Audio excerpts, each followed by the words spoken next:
Hello, Steve. Hello, everybody. Good morning, everybody. How are you?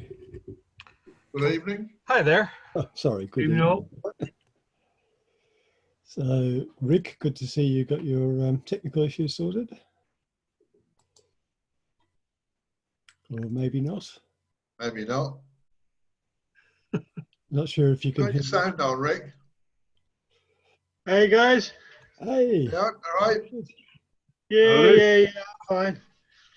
Sounds like you're shouting down a bloody long tube, you know.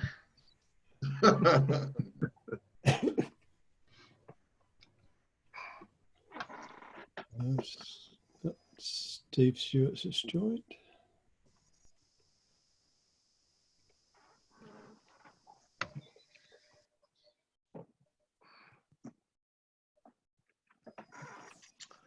Morning, Steve. Hello, everybody. Hello. How's it going, Richard? Hey, Steve. Hey. And we've got David Ifold coming in.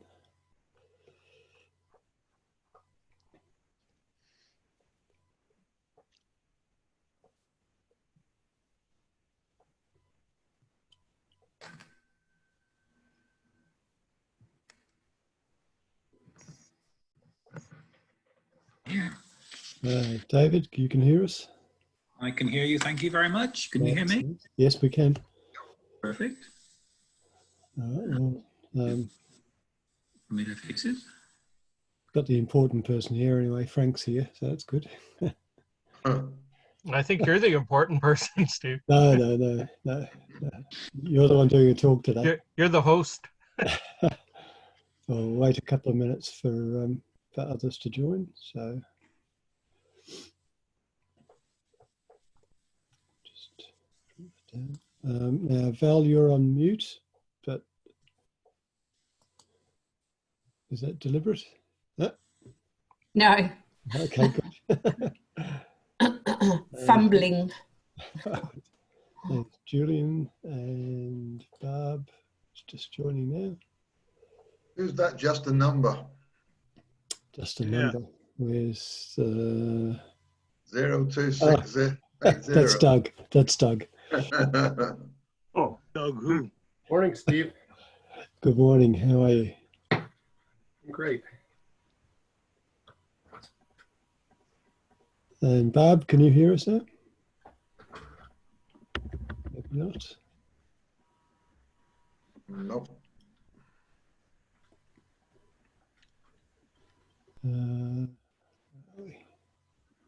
Oh, I see familiar faces. Good morning. And What's Doug's last name? Oh, my last name, Merson. Yeah. Doug Merson. Okay. Sorry about that. oh, we got another Australian here. The number's because I'm in COVID jail. Cool. Good morning, Bill. Can you hear us okay? I know what the problem Yes. is. Ken, good morning. Excellent. How are you? Oh, You've got to get a backrate standing up. And next one. So who's Billy Boy? So G'day. friend of mine from Australia. So this is Bill. I'm on mute, am I? No, you're good. Now you are. And another Australian, Michael Pope, has just joined us as well. Hello, everybody. I've seen a few faces on different things. Yes, here, another Aussie. From It's still dark in Australia, is it? yeah, It is outside. dark outside. Black in there as well. And another Australian. What's in the blackout? Well, thank you for getting up so early. Yeah, it's good. It's not just Yeah, me. 26. Not working. So we did see a slight bit of light when you first joined, Michael, but then it went black. But we can hear you. Can you hear? All right. Turn some lights on. There he is. One more light. Excellent. Bruce, good morning. Paul, good morning. Gerhard, good morning. There he is. Hello. Good Nice morning. evening. Good evening, whatever it is. Okay, it's morning here, but you know what it is where you are, so it's all good. Oh, we have 10 p.m. here. 10 Wow. p.m. Right. We're one behind you, 1 hour behind you. We're 9. It's going to confuse everybody when Yep. daylight saving starts to Volume kick on. in again. Volume. Christina. Is Sheila about? She was coming on, wasn't she? She's not yet, no. Oh, hang on. I see now. Hello to Bob. Hi, Gerhard. Hello. Nice to seen meet you. Frank. And of course, Frank and many others. Morning. Yeah, Frank. Hi. This isn't working. No, but it's all right. I've turned it up on Christina, can you hear us? the. Okay. I can hear you. So you've got no video, is that right? I guess I'm pretty new to Zoom, so I think I turned it off. It's not working. That's all right. No. Can you see us okay though? I can. Oh, that's good. That's all good. All right.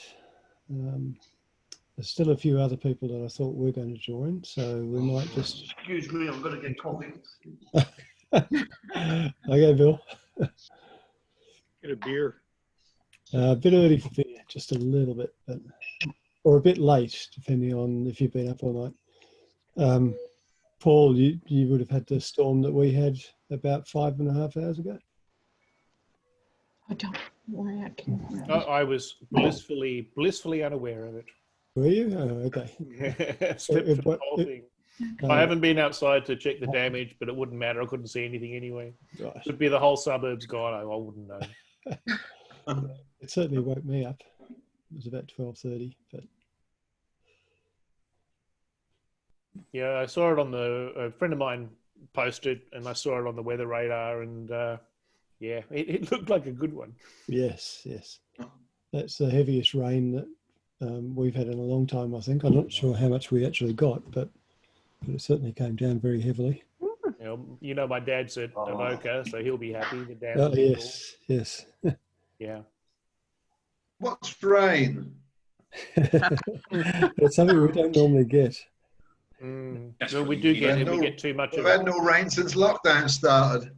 Oh, Apart from I think one day, that's all. Wow. It looks like we only had about 15 millimeters, but it was probably all in about half an hour. Oh, Tell them about my garden, Richard. You what? Tell them about the garden 2 years ago in July. We had a little rain shower. I was paddling out there in my welly boots. The water was 7 inches deep in my back garden. I think I remember Going that. through the motions. That's more or less. You're going through the motions. More or less, yes.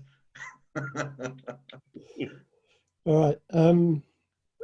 Anybody else comes, they'll have to catch up.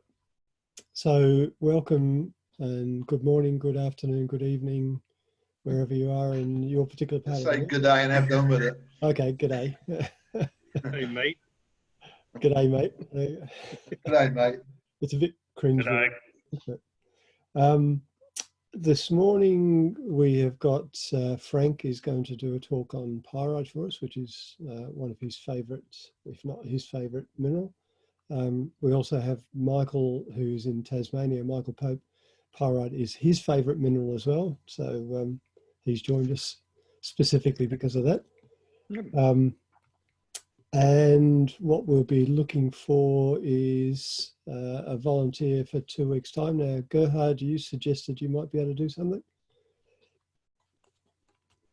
Sorry, my English is not perfect. I didn't understand it. Sorry, can you say that again? It's a bit muffled. I'm very sorry. My English is not perfect. I didn't understand you. It's better than mine. Your English is pretty good. I think you said that you'd be happy to do a presentation at one of these. Yes, it said so. So, And I have 3 opinions for this. One is minerals from Upper Austria. One is minerals from the volcanoes in Austria. And the third thing is a presentation of alpine minerals from Austria. so what do people think? Do you want something on zeolites or? Whichever you Anything, whatever. want to do. All Well, of those sound good. They all sound good. Anything, yeah. Sounds great. It's your choice then, Gerhard. Well, I think it's your turn now. What want you hear? What want you here to hear? All right, a 1, 2, or a 3. Hands up for 1. One. Hands up for 2. I didn't start recording. Hands up for 3. Looks like number 2. It'd be the Who's got Austrian zeolites. Number 2? Number Okay. 2. So volcanic minerals. Yes, sorry, volcanic Okay, minerals. yeah. And I promise you, it's not only zeolite. That's okay. Good. That was We, my we fault. have many surprises for you. Oh, that means it's prestigious. And that was from Austria, wasn't it?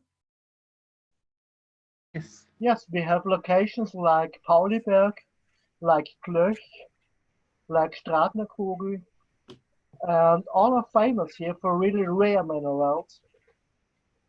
We have minerals like multichroite, Kolbeckite, and many others. Sounds good. Sounds good. Right. And of course, zeolites too. I probably should have asked first, are you going to be available in 2 weeks' time? I don't think we're going anywhere very quickly. No, that's all good. All right. Well, we might kick off. I'll just ask what I've asked before, and that is if people can just mute while Frank is doing the presentation, unless you've got a specific question. And Frank, if you're happy to take questions as we go. Yes? Sure, yeah. Only because any background noise can tend to sort of interrupt Zoom a little bit. So if you could do that, that would be good. And Frank, we'll give it over to you. You know how to share the screen too, so I think.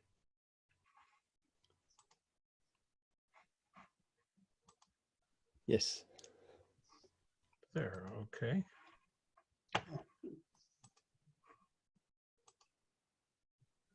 Okay, so can everyone see this? Yep. Yes. Okay, awesome. It's Yes. great to see so many people that I've had a chance to meet. All 3 Steves, Doug and Bruce and Julian, Barb, and Gerhard and some other folks that I've managed to meet on these calls, like Martin and David, and my apologies if I've met 1 or 2 of you and have forgotten. But I think this is a great way for all of us to stay in touch, and it's kind of a shame that it's taken this pandemic to bring this to the forefront. As Steve mentioned, pyrite is one of my favorite minerals, and in particular, I try to focus on micropyrites. And part of the reason for that is that they're often overlooked by lots of other collectors. So so the feeding ground is pretty good for me. So this is a simple cube, and this is probably what most collectors think of pyrite, whether it's micro or not. You know, it could be a bigger cube, and so because of this causes the reaction I get when people ask me what I'm interested in, and I say, well, pyrite. So people think of this, and you know, it's kind of ho hum. This one is from North Carolina. And this is, you know, still kind of ho-hum. This is just a group of cubes. Now, what's interesting to me is that, you know, we know that pyrite forms cubes, but it doesn't form perfect cubes very often. And you know, you can see here that the shape is cubic, but it's not a perfect cube. They tend to be elongated in one direction or another.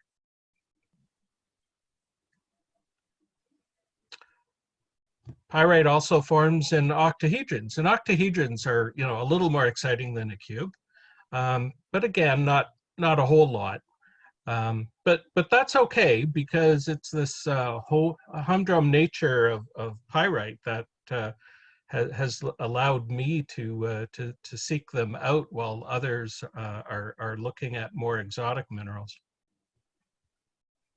There's another sample. This one is from Pines Quarry in Iowa.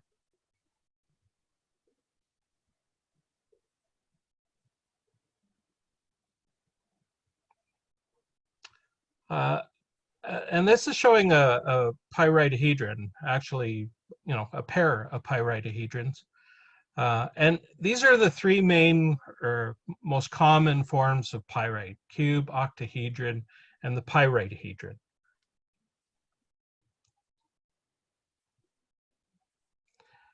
Now here's a cube from Indiana that's got a little more interesting stuff going on. It's got these other crystals growing through it and off of it. You can see in that bottom left cube that it looks like it's impaled by a needle. I'm not sure what that is. I suspect it's actually pyrite, but it could also be marcasite.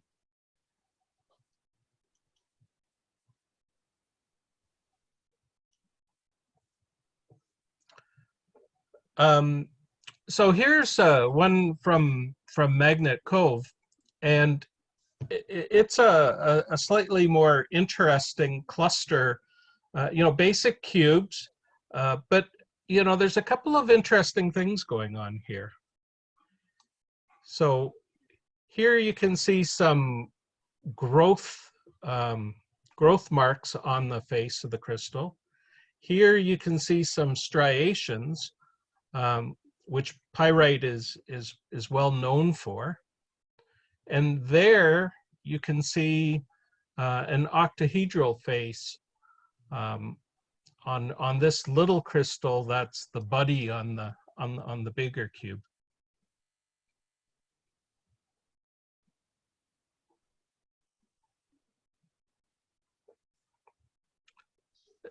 This specimen's from Indiana, and it shows you know, some cubes slightly elongated. But another thing that's interesting is we've got this nice beveled edge here and here, which you know, I think that's a dodecahedron. And then here you can see that edge is tapered off from an octahedral face. So this is the kind of thing that gets me interested in pyrite, is the combination of these forms and the variety of forms. Yeah. Here's another one that you know, shows a simple cube, but what's neat is that these cubes are on this sword. And again, I think that sword is likely a pyrite crystal, and you can see, you know, it's got a termination at the end that, you know, could be an octahedral termination there. So again, an interesting growth pattern of these, you know, random pyrite cubes on this other crystal.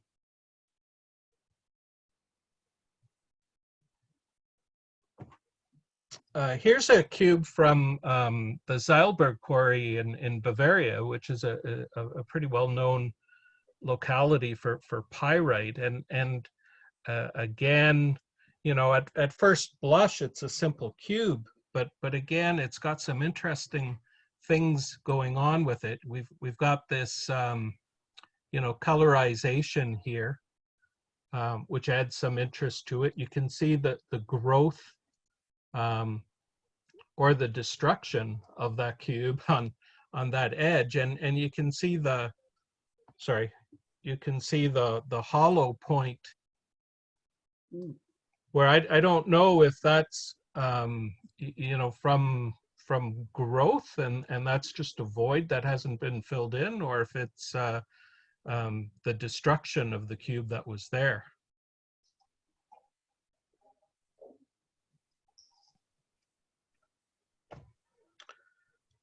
Here we have a combination of pyritohedron and a cube.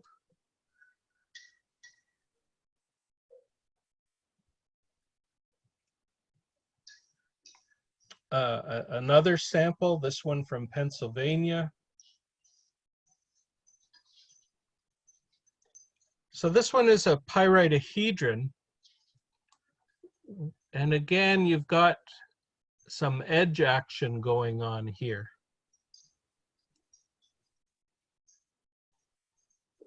With a different form coming into play.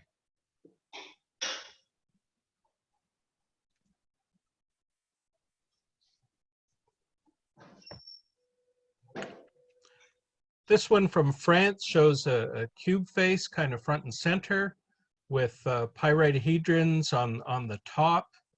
You can see that there's a lot of irregular growth shapes on these faces. And again, there's like octahedral edges on the corners of the cubes.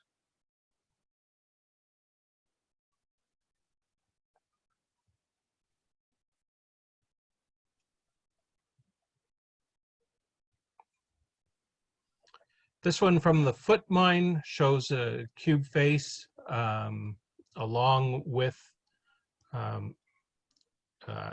think it's a pyritohedron face and a dodecahedron.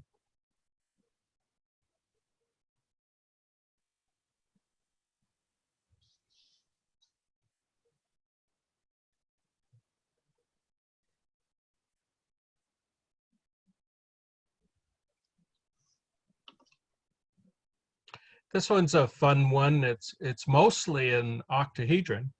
Again, it's got a beveled edge.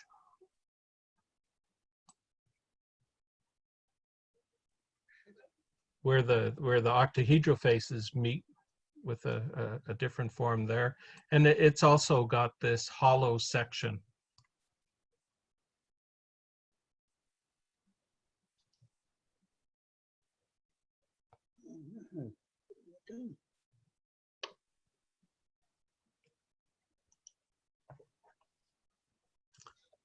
This one's one of my favorite ones. I sort of like the, I don't know, industrial look of it. It's got these octahedral faces truncated by the cubes, and a very speckled kind of surface to it. From Marmora, Ontario. This is you know, one of the quarries that I've collected in, although I didn't collect this piece. So this is, you know, 250 kilometers away from me. So that's, you know, one of the closest collecting sites I have.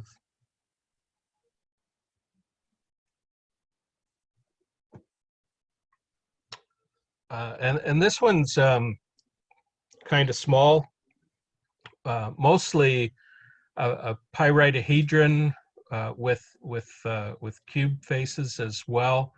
And what's neat about this one are these growth patterns on the faces. You can see these edges that you know show the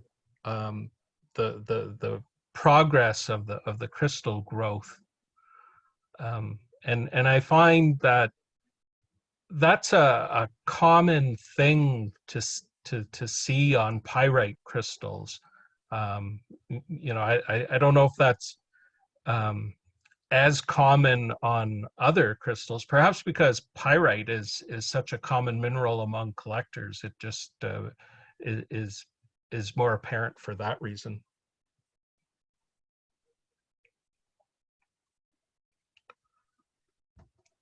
This piece from Colorado has these two little balls. The one on the upper left is about 1.1 millimeters across, and the other one is about a third of that size, I guess, and it's, you know, mostly showing these pyritohedral faces again with the growth marks.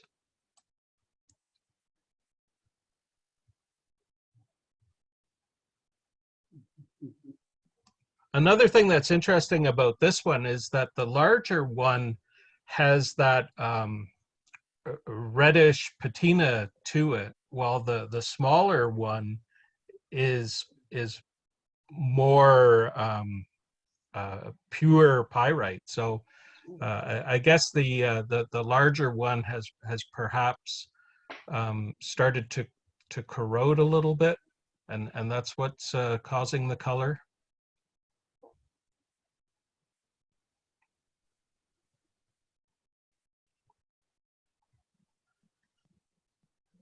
Now, you're all familiar with the Spanish fluorites and you know, the brilliant, you know, cubes with the mirror edges. This one, you know, is a little bit different. It's got the striations on it, so it doesn't have the mirror finish faces. It's not just cubes. You know, I guess that's you know, mostly a modified pyritohedron.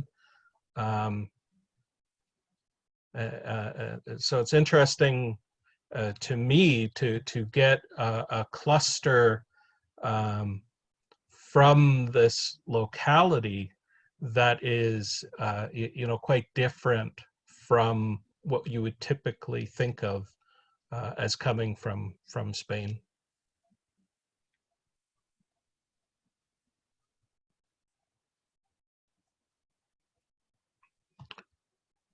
This is a nice little piece from Germany, showing the pyritohedral face and cube faces together.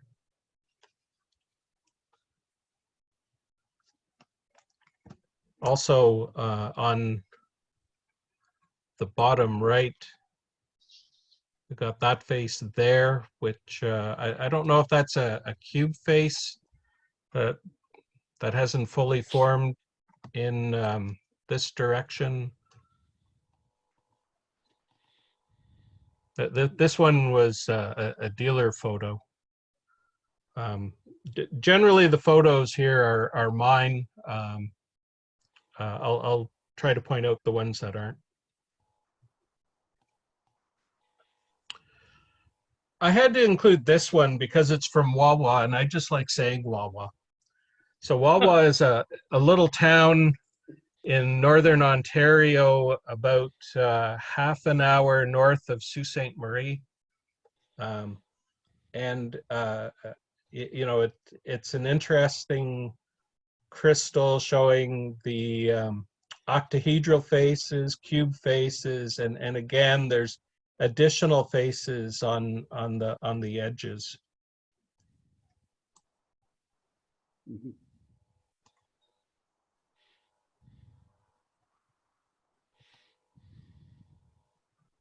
This one's one of my favorites as well, from Oregon.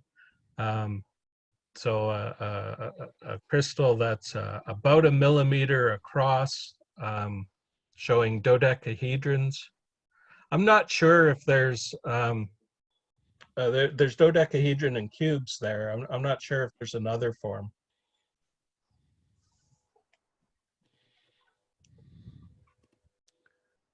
There's the cube. There's the dodecahedron.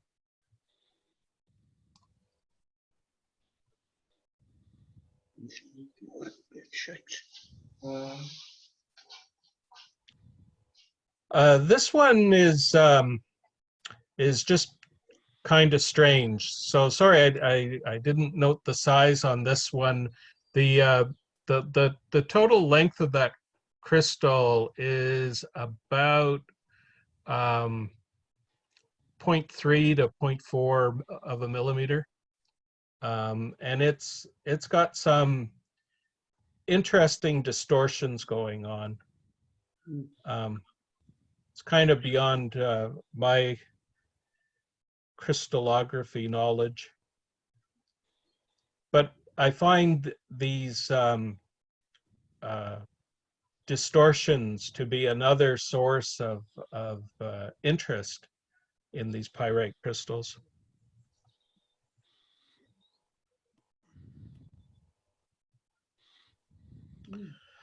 Duff's Quarry is a well-known locality, I think in Ohio, that is a source of diploids.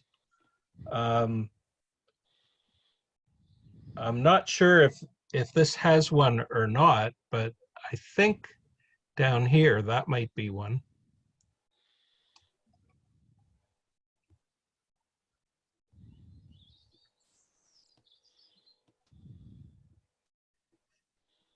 Here's another one from the same locality.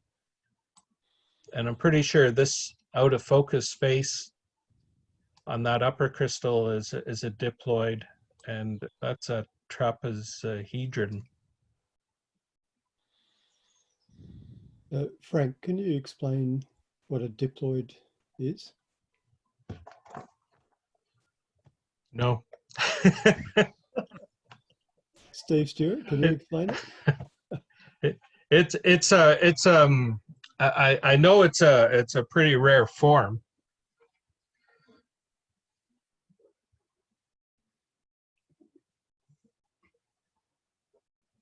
But I will endeavor to look into that and let folks know subsequently. I've spent a couple of hours yesterday looking at analcyme, and it's that classic analcyme shape as well too. Mm-hmm, yeah. And there's another one. Sorry. Skipping through that one a little too quick.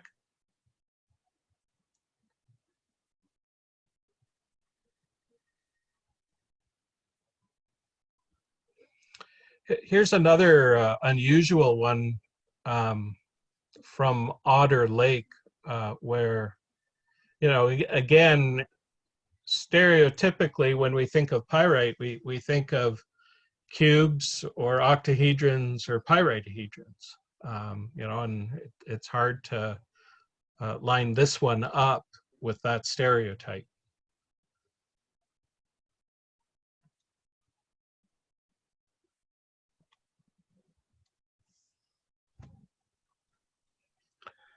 The Fantascritti quarry in Italy is another great locality for pyrite collectors. It has several unusual forms found there. This one you can see it at the at the top face. We've got a pyritohedron there and here, and then you've got this elongated, I don't know if that's a pyritohedron or not.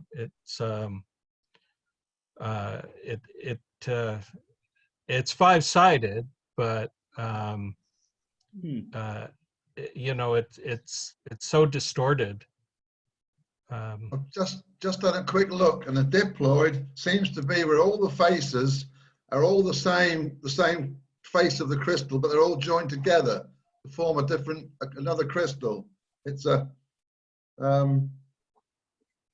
yeah, they all look the same. They're all the same shape, but they all fit together. I have a drawing here. I'm going to try to hold it up to the camera here. Let's see. There we go. That one there.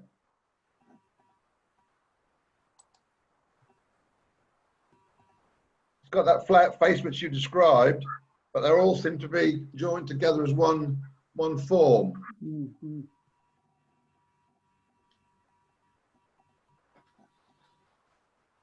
Cool. Good old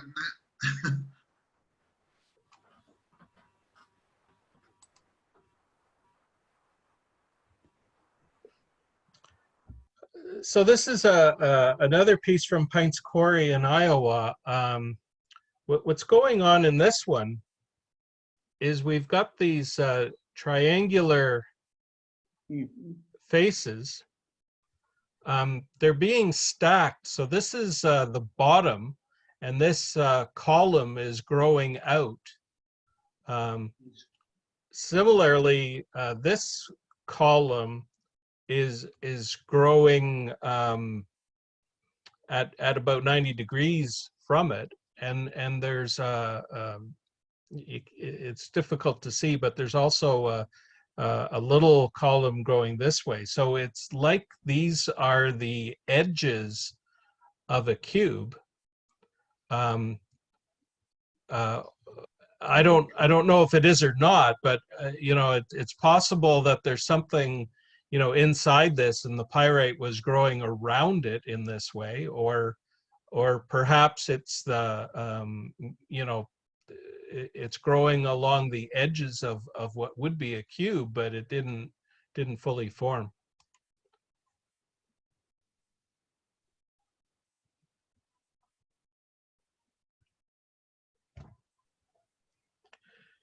Here's a bar or a needle. There's multiple of these bars crisscrossing each other, and you can see that they've got terminations on the end. This is from Connecticut.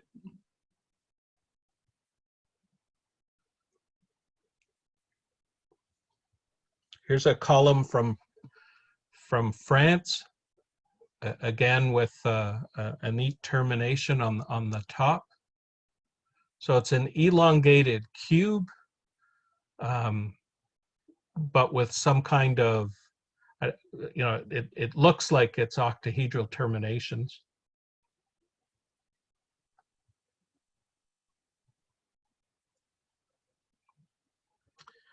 Another kind of uncommon formation are iron cross twins. This is from a well-known area in Germany. You can see the cross exhibited by the combination of these pyritohedrons. Here's another one from Lemgo. This is another locality in the same general area as the previous one. So an iron cross twin is an interpenetration twin of pyritohedrons. In a simple case, if you had one pyritohedron and then you had a second pyritohedron and had that rotated 90 degrees and then kind of fused the two together, this is the resulting combination.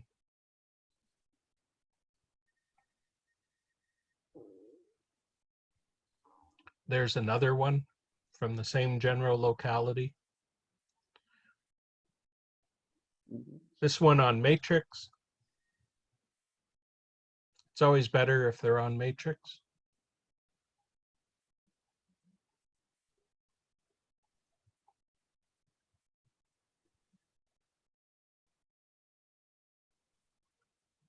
And a sample from Austria. Sorry, Frank. Yep. I have to laugh now.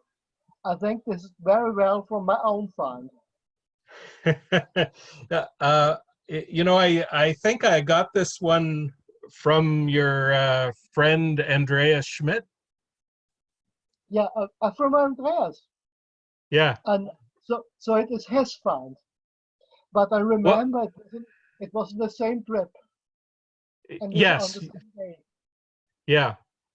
We found it together. It's a small world, eh? Yeah, very small rod.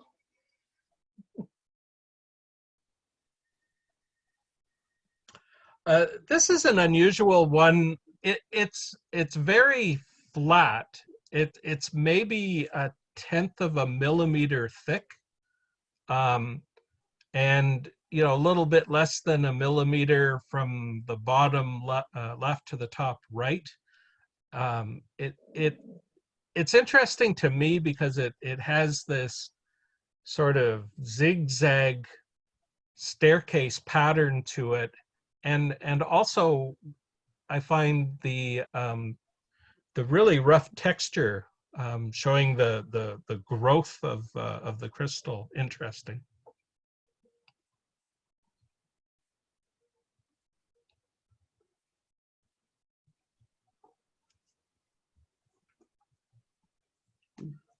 And this one, the pyrite crystals themselves aren't real fantastic, but what's interesting is this preferential growth along the edges of the calcite crystals. So that this main calcite crystal has 6 edges, and the pyrite is growing along 3 of them, and it's included inside the calcite in the same way. And in some of the crystals, it's on the surface.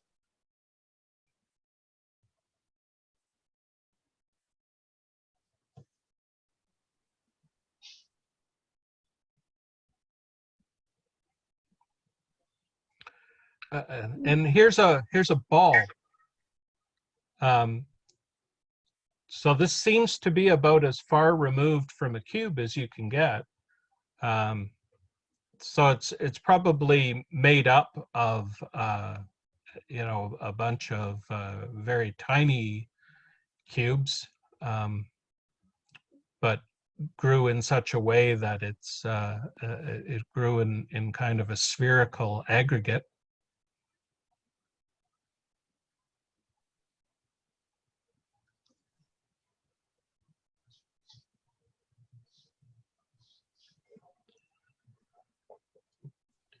And here what I find interesting about this one is it's not just an elongated cube. It's rounded, and so it's kind of neat that it has this rounded structure as opposed to just a long bar. I find it fascinating that you can get these elongated crystals, but I can kind of get my head wrapped around that if you start off as a cube and for some reason you just keep adding at one end, you can kind of get this stretched out shape. But I get lost trying to understand how it works when it's rounded. But I'm comfortable in my lack of knowledge with that.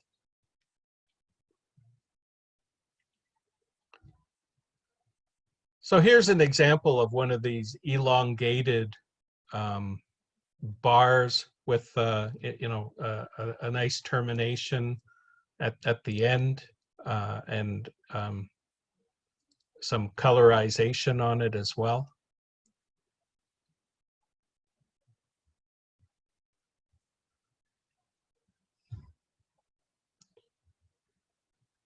And here's just a jumble of needles. For scale, this cluster that's just under a millimeter is denoted by this green needles covered by this greenish clay material. And to put it in perspective, this part is like in the center, this needle is coming out sort of to your right, and then this neat part of the needle is continuing out kind of straight towards you.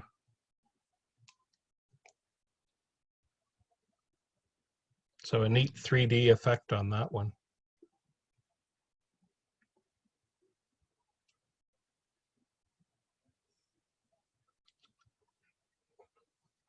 The Lavrian Greece area is one of my favorite localities, and again, I don't normally associate pyrite with it. You know, you think of the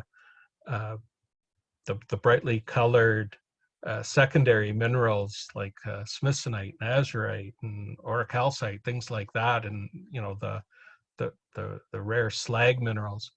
And here comes along a pyrite, and it's got to beef up its game to kind of fit in with that crowd. So you got a neat blocky bar forming a number 7, along with a bunch of other thin needles crisscrossing. I have a question now, Frank. Sure. Is this from Sipnitzka from Austria? I don't think this piece was, but I'm pretty sure I have some others from him. Okay. I remember I've got very similar from him. Yeah, I'll double check and let you know. Mm-hmm. Okay, thank you.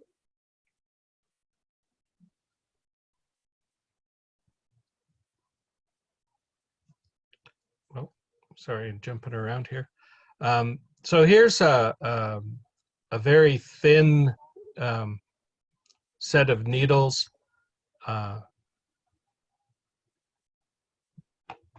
What I kind of like is this lower right-hand part, where you can see this needle making these turns, right-angle turns.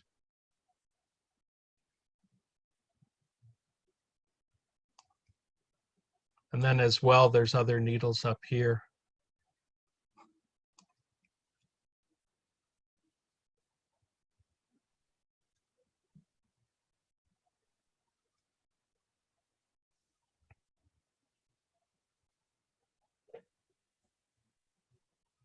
This is a Jason Smith photo. This is a piece I got from him from Goble Creek, Oregon, and it's interesting because it looks like the needle on the left has like an extra thick layer of growth on it, and then it bends, you know, pretty well 90 degrees and continues off to the right there, but in a thinner kind of form.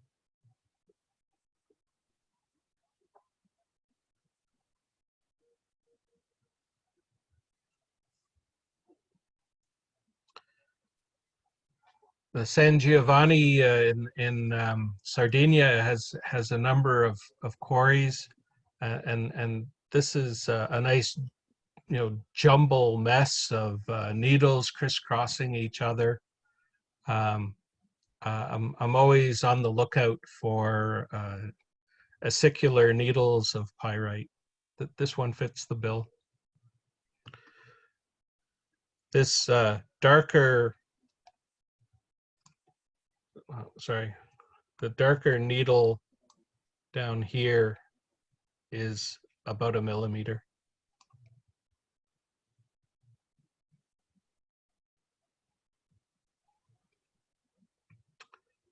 This is interesting to me. It shows this bar, elongated bar going through this this other crystal, and you can see it poking out on this sorry, on the right-hand side.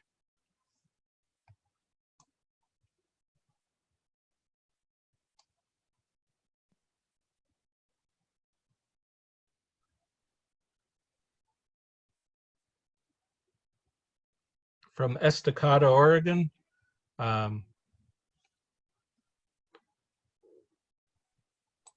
This part here is coming out towards you. This is like at the bottom, and then this is also at the bottom, but 90 degrees. And then here, this part is coming out towards you again.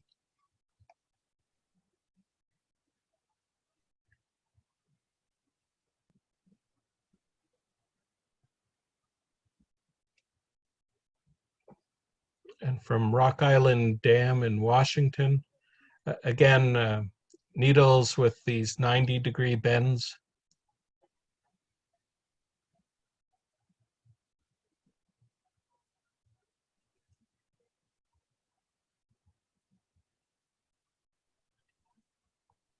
From the same locality.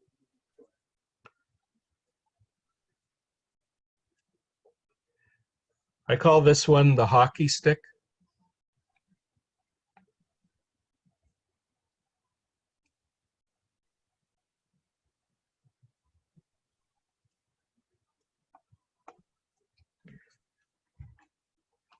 Okay, in this part, I'm going to talk about a few different localities and the kind of variety of different pyrites found there. I think it's illegal for a Canadian to give a presentation and not mention Mont Saint Hilaire. So I've got a couple from Mont Saint Hilaire, and again, that's another locality that we don't think of when we think of pyrite. We think of cerandite or some of the other rare minerals from there, but this is a like an octahedron that the rough texture on that is it's a pit. It's kind of like hollowed out. So I don't know if that's growing and it's incomplete, or if it decomposed and ended up that way. But it's kind of neat to me that you've got this outline of the octahedron, and it's got this little cavern inside it.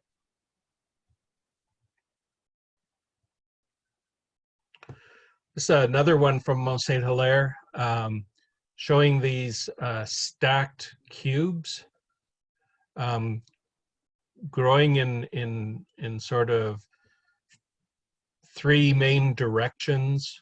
The column at the center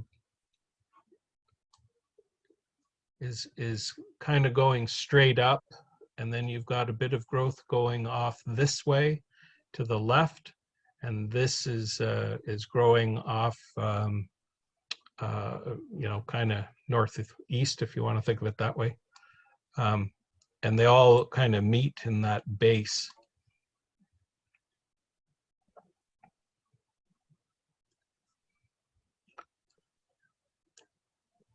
And a acicular crystal as well from Saint Hilaire.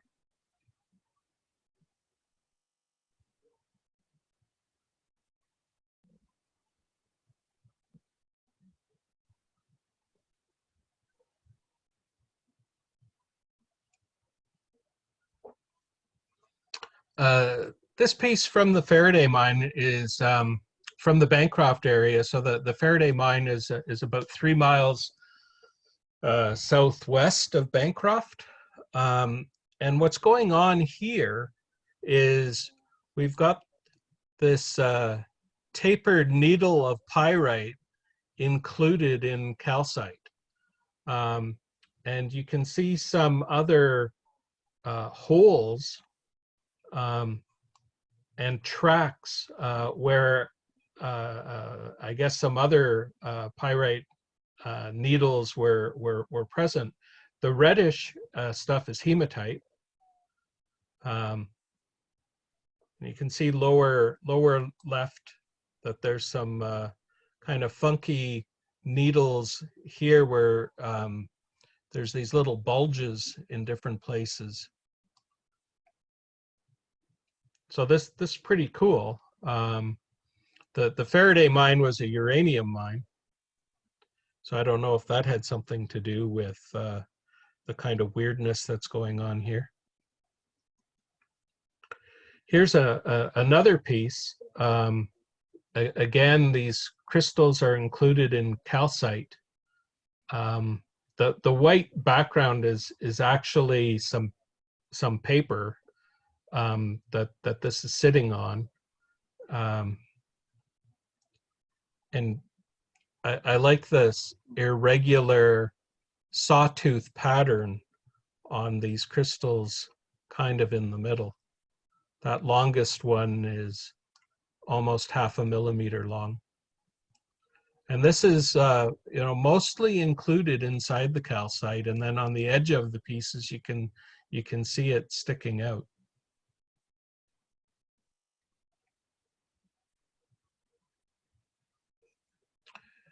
This piece is from the Bycroft mine. The Faraday mine that we were just looking at is about 3 miles southwest of Bancroft, and this is about, maybe 5 miles north to northwest of Bancroft. Different mine site, but geographically close. And you got these neat needles growing on this calcite. Some of it is included as well. And again, you've got these needles with the little bulges here and there. This piece is coming out of the face of the crystal here and growing out kind of towards you. And then this part is growing away from you. So it's got a nice 3D dimension to it.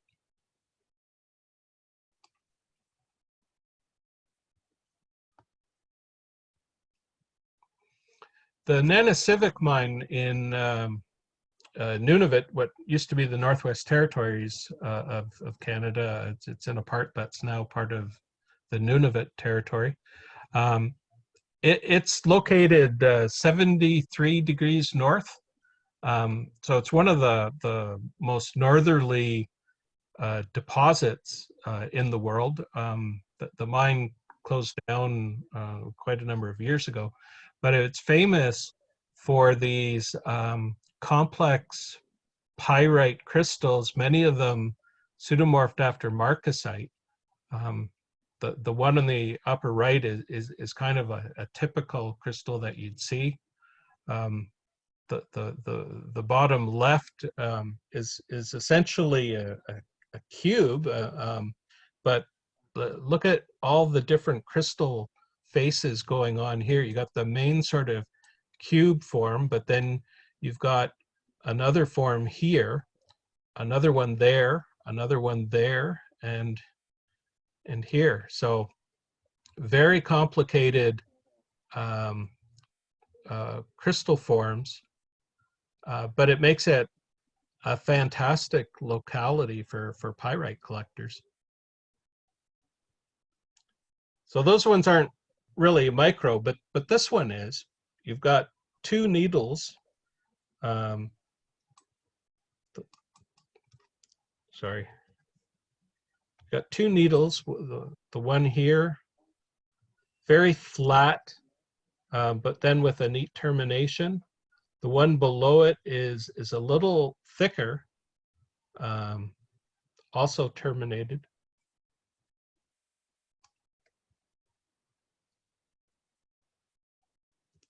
Another one from the Nanisivik mine showing a very tabular shaped crystal.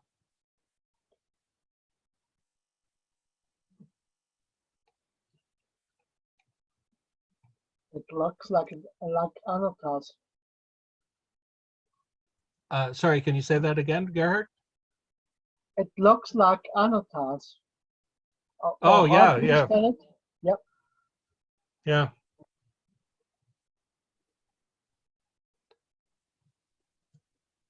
from Portugal. So this is neat. You got the cube at the lower right, and then you got a couple of elongated cubes or columns growing out in a couple of different directions.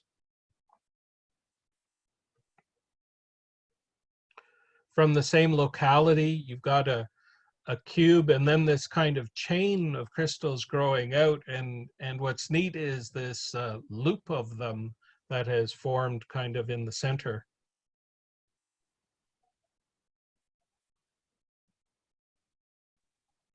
That's a dealer photo. The Bischof quarry, also known as the Schretzmeyer quarry in Germany, is a pretty pretty neat locality for pyrite collectors. It also has chalcopyrite and sphalerite. Lots of unusual pyrite from there, though. This elongated needle. Here's another one. So this sorry, that the scale is a little bit wrong there. It's about 1 millimeter across from the one crystal on the left to the one on the right.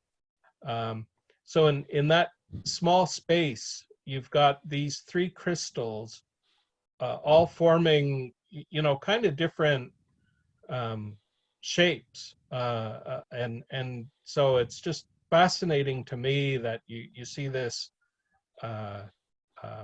variety of forms on crystals, you know, right beside each other.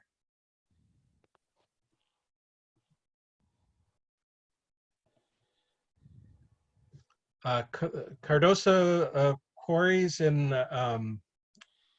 Tuscany, again, another great locality for these elongated, distorted crystals. That's a dealer photo as well. There's another piece, doubly terminated.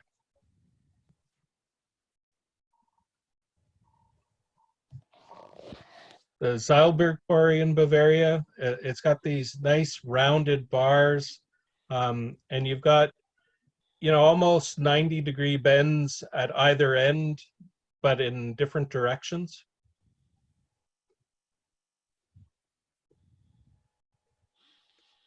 Here's another one from the same locality that kind of looks like a boot kicking a soccer ball.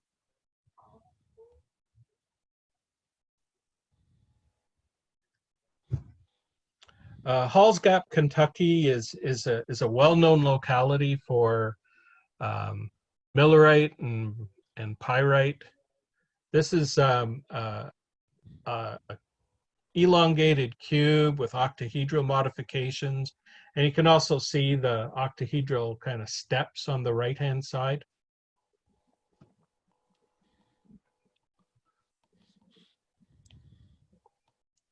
Here's another one from Halls Gap. So you got a couple of needles on the left-hand side, and then on the right-hand side, you've got this needle that changed directions a few times, a couple of 90-degree bends in it.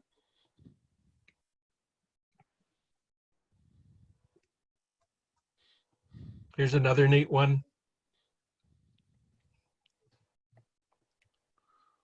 So again, it's sort of forming along the edge of a cube, I guess.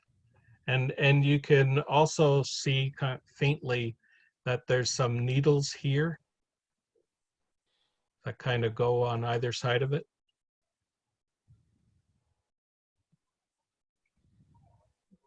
This one's cool. This one's kind of reddish in color, and it's like a loop. So it actually bends or curls at the bottom there.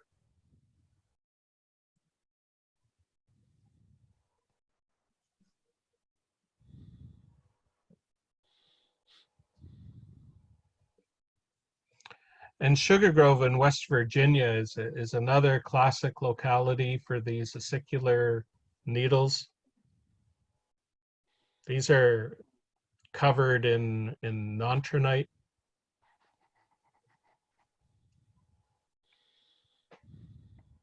Here's another one showing 90-degree bends.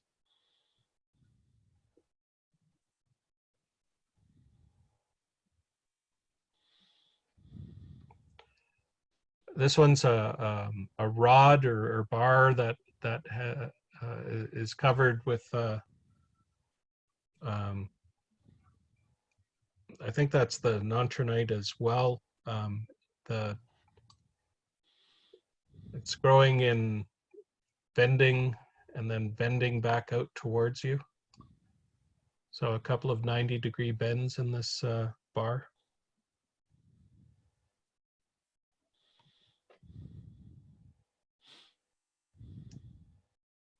A needle with this little bulge in it.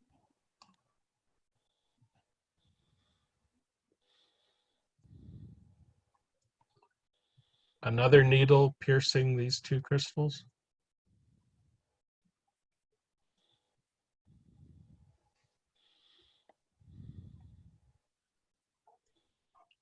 The flag.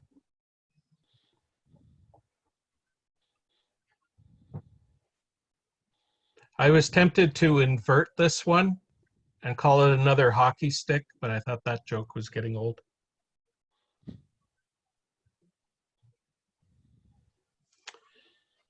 Okay, so there's 7 more pictures. This one is by Michael Bainbridge. He's a professional mineral photographer, does a lot of the photography for Rocks and Minerals magazine. So this is an interesting couple of bars that cross from the foot mine. A column from Mont Saint Hilaire.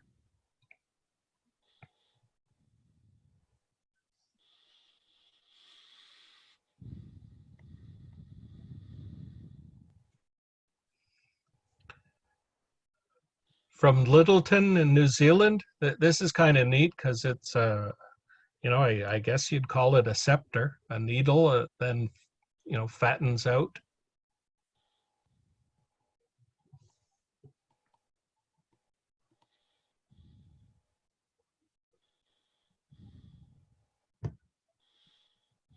And a circular needle from Ellenville, New York.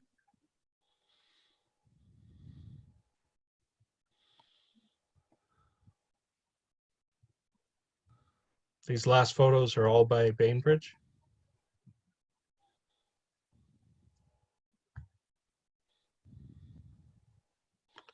So that's a complicated form on this crystal from the Carrara mines in Tuscany.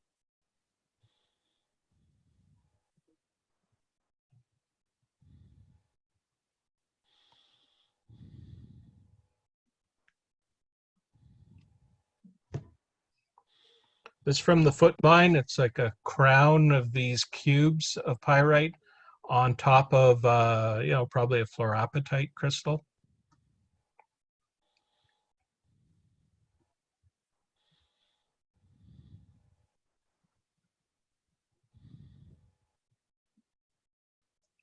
And the last photo, the Enterprise from Yaquina Head in Oregon.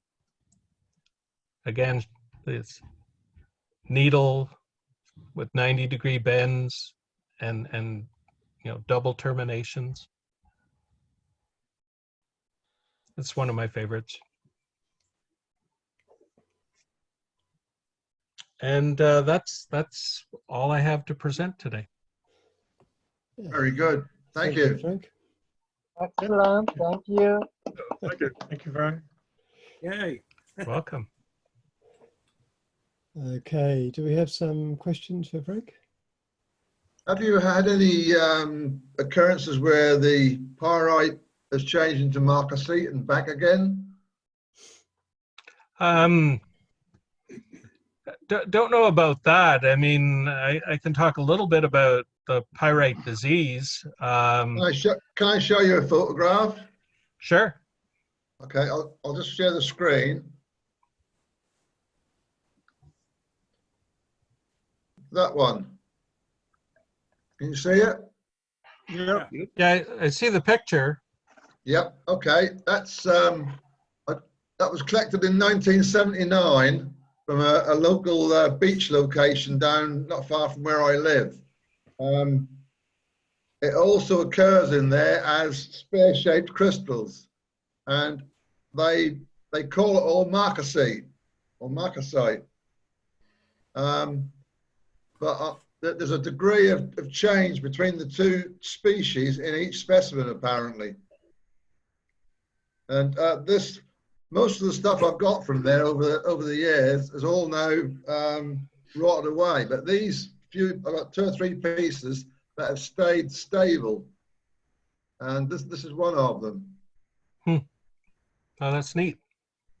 Yeah, I've not heard of it flip-flopping before. There's the other one. It's not the Micromount, I think. Nice. I've got a photograph on here somewhere if I can find it right quick.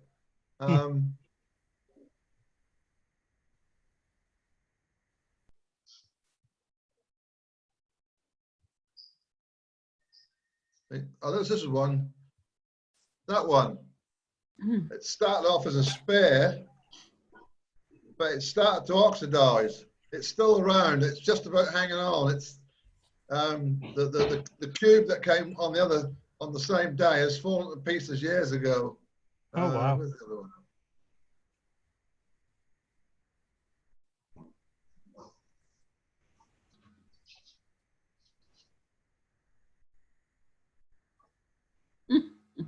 I can't find the one I'm looking for, but these are all pyrite.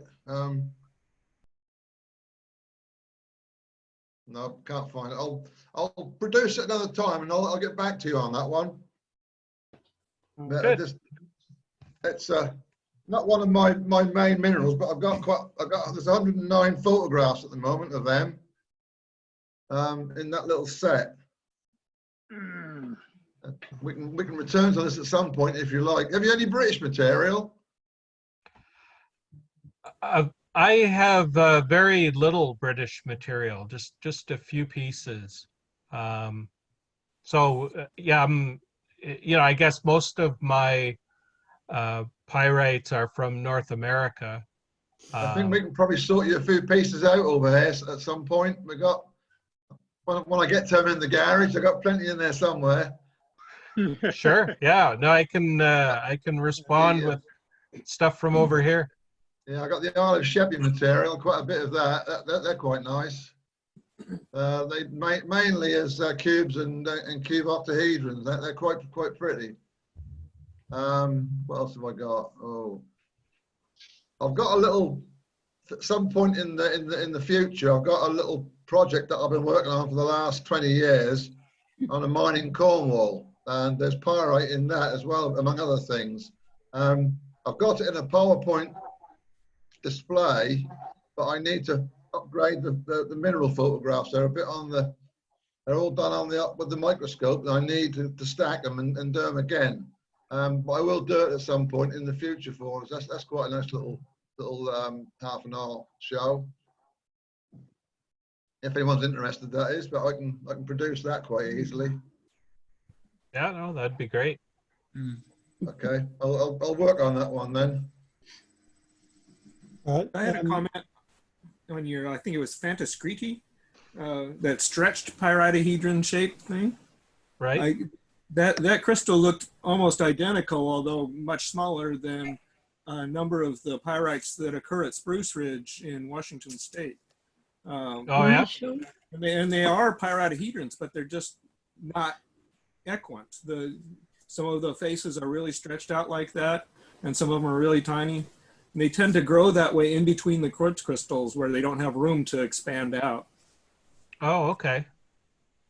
Can I show one from South England as well? I'll come out of this, Jane. Let me come out. I've got to get back. Yeah, I'm off. You can come in now. All right. Thank you. Hello. You hear me? Yep. I've got one from Climping, which is supposed to be marcasite come pyrite and pyrite come marcasite. And I've got a photo of it, if you like. That's the problem with this stuff. See the photo. Well, another issue is that a lot of the pyrite, alters, and so it'll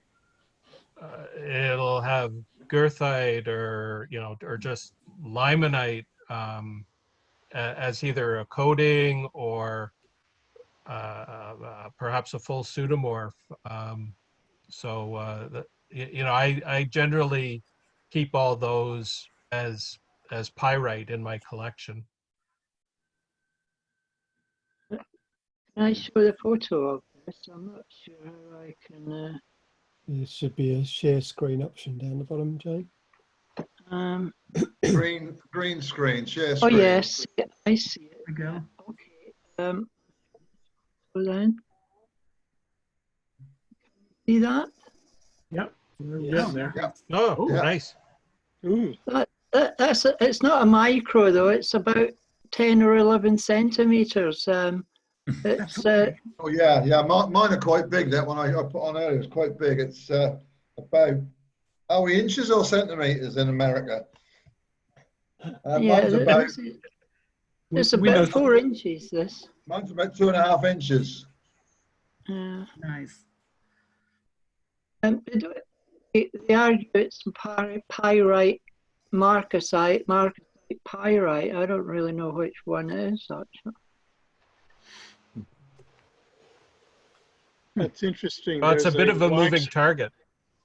There's a limestone quarry in Colorado that I used to visit as a client that has marcasite pyrite inclusions or nodules in the limestone that they were quarrying to make cement with.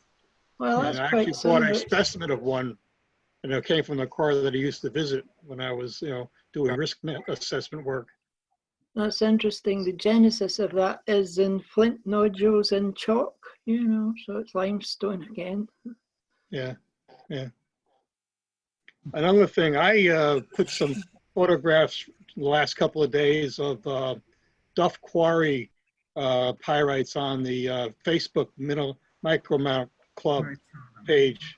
And I was doing some research on it and found a number of articles from Mineralogical Record from 1978, 1980, 1987.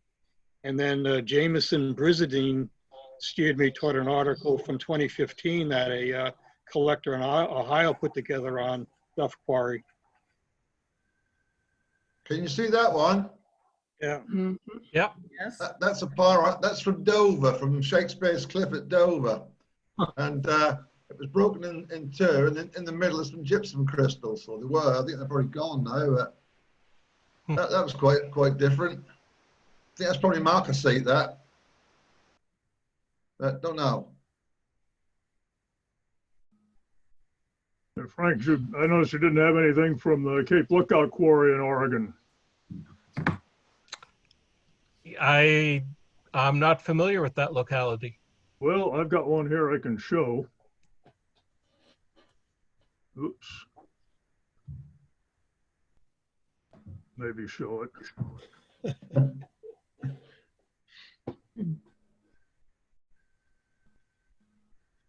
Okay. Wow. Oh, those look tiny. The field of the entire field of view on this is 1.6 millimeters. Oh God. Those are really tiny. Those are pyrites on clinotillite Ca. And the Cape Lookout Quarry is over on the Oregon coast. If you have never been there, you probably would never find it today because it's pretty well overgrown. It's quite, it's near Cape Lookout. It's a great place, or was a great place to collect. Yeah, they're beautifully formed. Nice. I also have something for you. It's part from my next presentation. I try to show you. I try to show you. Sorry.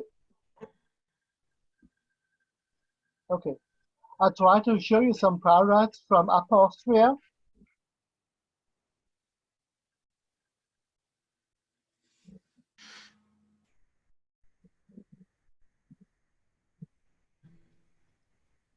Yeah, here it is.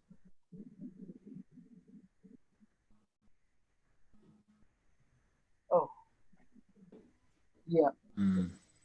Some pyrites from Bosuk Tunnel. Frank showed me something. It works. I see now. You might need to come out and enlarge the picture first. But where can I show you the next one? Yeah, just if you come out of that shot. I must find it to try out. We just see the thumbnail. Screen. Yeah, just click on the thumbnail. It may come up. Ah, here it is. Okay. Same locality. No. Oh, you're seeing it. We aren't. We just got your.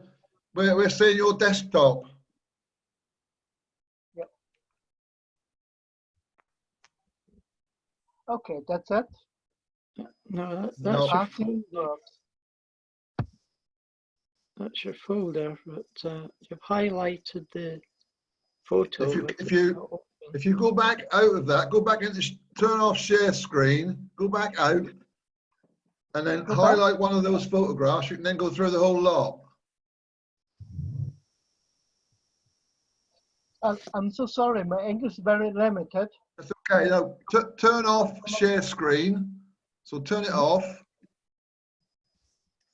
Go back into your file. Select the photograph you want to show and enlarge it on the screen, so we can all see no change it round. Okay.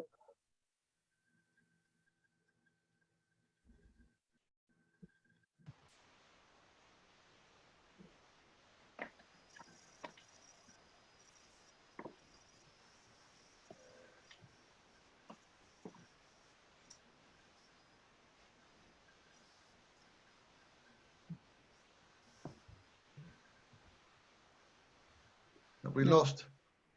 Oh, there he is.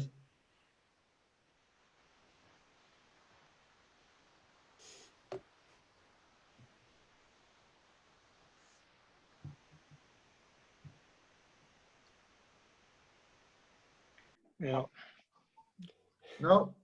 Pat, this is running a little late. This is running a little late. It's true. Okay. Gerhard, I'll have a separate session with you at some stage if you like, and can take you through some of the how to use Zoom for when you do your presentation. I'm so sorry. One thing No is problem. not only my own English. I also hear that my monitor is not loud enough for your talk. Something is very quiet. It's a little bit muffled, but we can hear you okay. Yeah, we can hear fine. Anyway, we'll work that out afterwards. Yeah. All right. Yeah, it is. It's 7:20, so we've been going for a while. Yeah. So I'll set up the next one for 2 weeks again. Great stuff.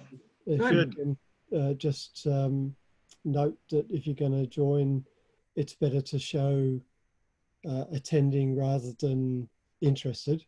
But I send out the invites to everybody anyway, just in case. And thank you, Frank. Yes, Yeah, thank you very much. Thanks, Frank. Thank you, Frank. Oh, you're welcome. It was a good presentation. Thank you, Frank. Good. I'll be in touch at some point, Frank. I'll find some pyrite up for you from the UK. And I'm sure Richard's got some as well, and probably David. We've all got stuff somewhere. I should be able to get some from Richard's lady mine. Yeah. I know Richard's got a load as well, so we can put something together for you at some point. Oh, that'd be great. shifts the balance of the earth by shipping all that iron. Exactly. Never met a pyrite I didn't like. There was very quickly before we go, we used to go, the people from Norfolk, the Norfolk group, used to go to Cornwall every year from about 1987 till 2009. At some point during that time, someone did an article for our newsletter called Explaining the Tilt. And that was that the Cornwall was getting lighter as Norfolk was getting heavier. And that was the tilt in the countryside. Anyway, I'll bid you all good night. All right. Thank you, everybody, for attending. Yeah, thanks. Yeah. Cheers, everyone. Bye then. Bye, everyone. Take care, everybody. I'm leaving. Yeah.